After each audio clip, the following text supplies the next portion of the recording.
I'm standing at the entrance to Sutton Harbour in Plymouth, just by the Mayflower steps.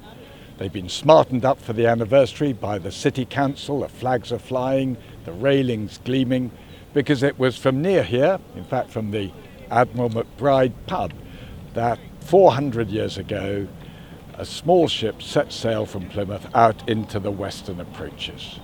The Mayflower had on board 102 passengers and 30 crew, crammed into a ship about the size of a modern double-decker bus. 9.5 perilous weeks later, after a stormy crossing, the Mayflower arrived off Cape Cod.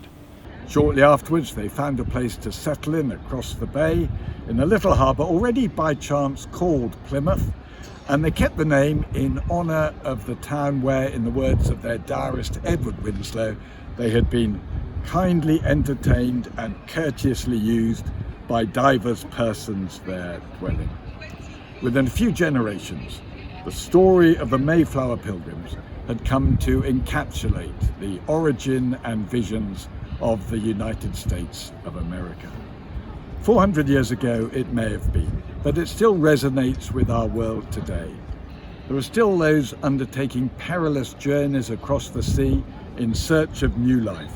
Still those in parts of the world who face persecution and even death because of their faith in Christ and their determination to serve him.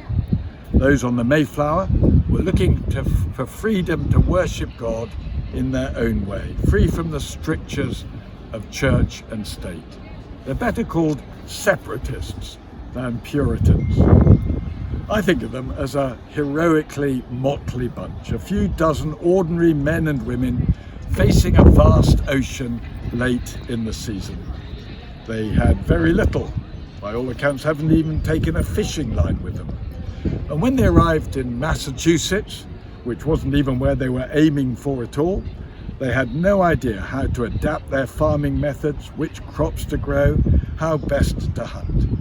Many perished that first winter, and only the kindness of the local Wampanoag people enabled the remainder to survive. There is, as we are aware, a darker legacy, in that later colonies had no such ideals and less worthy motives, and inflicted death and destruction on the indigenous peoples, taking land, bringing disease, and betraying the trust of those who had offered them hospitality. Theirs is a story also to be told. Tom Holland writes that Christianity has two deeply subversive ideas at its heart: that all people are equal and that the weak are heroic. Those ideas flow from the ministry of Jesus, walking the roads of Galilee, teaching, healing, praying, until the powers of his day denied his freedom of religion. As on the cross he laid down his life for his friends, making possible the forgiveness and grace that we can know today. The Christian journey still requires courage of heart, independence of mind, and piety of spirit. And those who embark upon it can still draw inspiration from those who set out from these shores 400 years ago to become the founders of a mighty nation.